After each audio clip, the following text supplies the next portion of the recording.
አዶናይና ጆን ዳንኤል ተጋጭተዋል። በምን እንደተጋጩ እነግራችኋለን። እንደዚሁም ተወዳጁ አርቲስት እና የሚዲያ ባለሙያ የሆነው ጆሲ ኢን ዘ ሃውስ አዲስ ነገር ተሰምተዋል። ስለሱም ሹክ የምንላችሁ ይሆናል።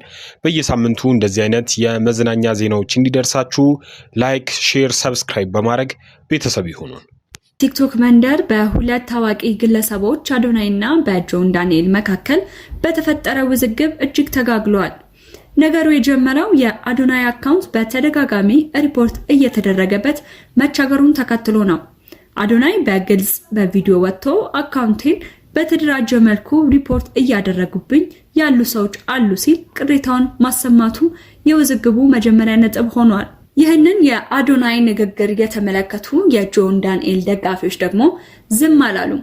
በተከታታይ የቀጥታ ስርጭት ላይቭ ላይ በመቅረብ አዶናይን ዝቅ የሚያደርጉና የሚያጣጥሉ ንግግሮችን በመናገር ውጥረቱ እንዲናናር አድርጎታል። ውጥረቱ የናረው ግን ጆን ዳንኤል በእነዚህ አዶናይን በሚያጠረጥሩ ደጋፊዎች ላይቭ ላይ በመግባት የተለያዩ ዲጂታል ስጦታዎችን መስጠት ሲጀምር ነበር።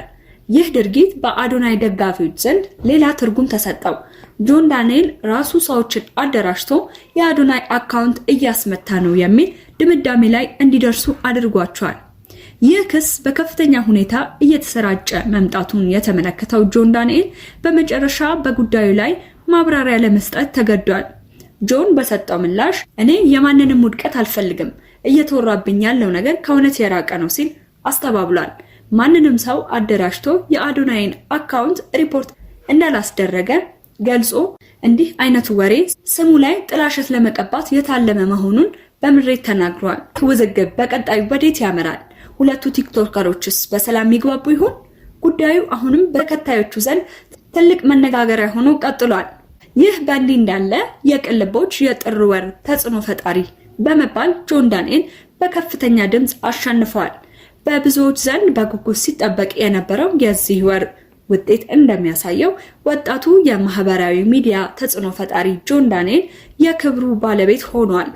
ለጥር ወር በተደረገው በዚህ ምርጫ 6 ተጽዕኖ ፈጣሪዎች እጩ ቀርበው የነበረ ሲሆን ጆን ዳንኤል እንደነ ቲግቫ ኢትዮጵያና አዶናይ ካሉ ግዙፍ ተከታይ ካላቸው ተፎካካሪዎች ጋር ጠንካራ ፉክክር አድርጓል። ጆን ድሉን ሊቀዳጅ የቻለው በተለይም ከእስር ቤት መልስ ካሳየው የሰላምና የፍቅር ጉዞ ጋር ተያይዞ በፈጠረው አዎንታዊ ተጽዕኖ መሆኑ ተገልጿል።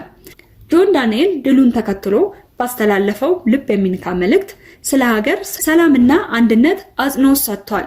ጆን ዳንኤልም ከእስር ቤት ከወጣ በኋላ ምርጫዬ ኢትዮጵያ ሆናለች፣ ኢትዮጵያ ማለት ክልሎች ሳይሆኑ ሰዎች ናቸው በማለት ተናግሯል።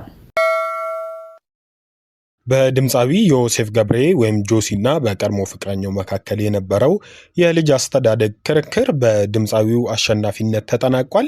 የቀድሞ የድምፃዊ ዮሴፍ ገብሬ ወይም ጆሲ ኢን ዘ ሃውስ የፍቅር ጓደኛ የሆነችው ሶሲ ግርማይ ለ6 ወራት ያክል በፍርድ ቤት ሲካሄድ የቆየው የልጅ አስተዳደግ ክርክር በድምፃዊ አሸናፊነት መጠናቀቁን በምሬት ገልጻለች። ሶሲ በፌስቡክ ገጿ ባሰፈረችው መልእክት የፍርድ ቤቱ ውሳኔ ከእናትነት ይልቅ ቁሳዊ ነገሮች መሰረት ያደረገ ነው ስትልም ወቅሳለች። በክርክሩ ወቅት ድምፃዊው በሶሲ ላይ በምሽት ክበብ ትሰራለች፣ ሱሰኛ ነች፣ ልጁንም ለገንዘብ መጠየቂያ ታደርጋለች የሚሉ ክሶችን አቅርቦ እንደነበር ሶሲ የገለጸች ሲሆን ሆኖም ግን ሶሲ ስራዋ የባልትና ውጤቶችን ማቅረብ መሆኑን እንደዚሁም ምንም አይነት ሱስ እንደሌለባትና ለልጆቿ መልካም እናት መሆኗን ጎረቤቶቿና ቤተሰቦቿን ምስክርነት በመስጠት ክሱን ማስተባበሏን አስረድታለች።